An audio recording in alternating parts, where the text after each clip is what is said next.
We are here at Pratt Institute in Brooklyn, New York on February 22nd, 2010 for a BOMBlive interview with Matthew Coolidge of the Center for Land Use Interpretation by Deborah Gans of Deborah Gans Studio.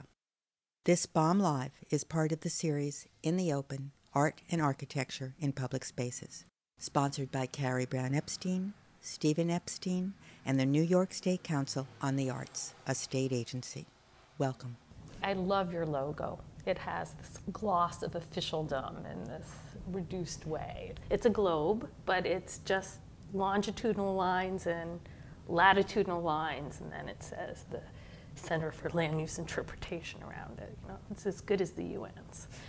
We're in a world of globalization and the global reach of everybody's economy, and yet you do focus, it seems, on not just America, but on the United States in particular, despite your logo. You want to talk about that a little bit? Sure, yeah. Well, the logo itself is a kind of a stylized globe in a sense, but it's really about the encapsulating of space through delineation in a more kind of formal and abstract way than to sort of reference a globalism.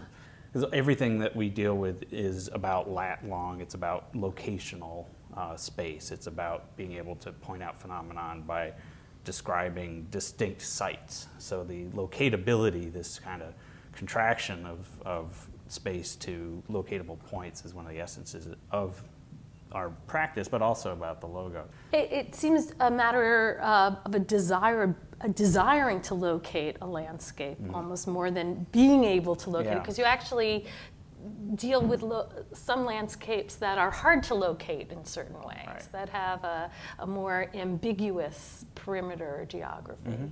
You know, National Geographic is an American organization, right? National Geographic, you know, so their logo expresses a kind of a globalism that's centered on the sort of the national United States kind of point of view. And in a sense, our work is like that as well. We look at the United States pretty exclusively, in fact, totally, in terms of this sort of systematic approach looking at the landscape. It's all about the USA.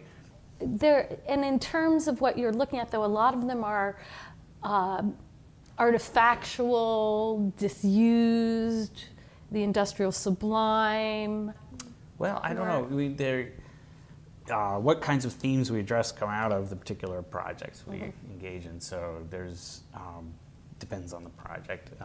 But in general, we take that grid, again, that's kind of expressed in the logo, and just apply it across the nation like some kind of archaeological grid and say, okay, what it takes place within this space. Well, how do you characterize it? What are the themes that come up from different regions? And so you can zoom in and out and look at it from different kind of levels of magnitude and find different things emerge from the local to the sort of macro regional thing.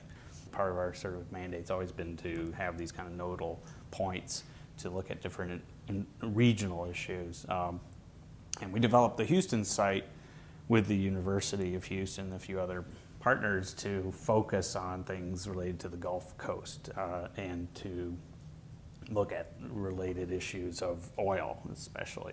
So we do have this way of kind of breaking down the country in these different interpretive units, these zones that have predominant themes but aren't necessarily totally obvious either. I mean, yes, the Gulf Coast is about oil and Houston is about oil, but there's other qualities to the oiliness that aren't so kind of clear.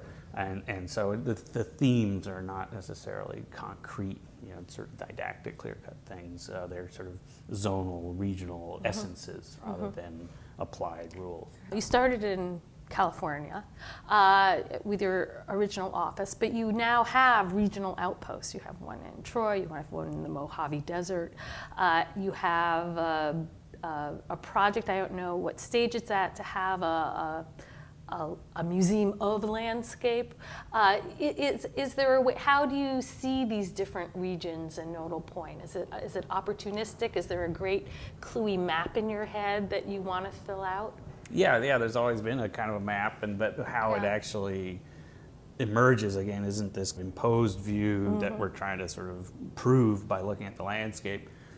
we're looking at the landscape and trying to tease out the things that come out of it. So we do have a kind of a general structure for this breaking down of the country into areas and developing projects based out of those areas, and collectively each zone becomes, in a sense, a kind of an exhibit within this American Land Museum that we're slowly putting together.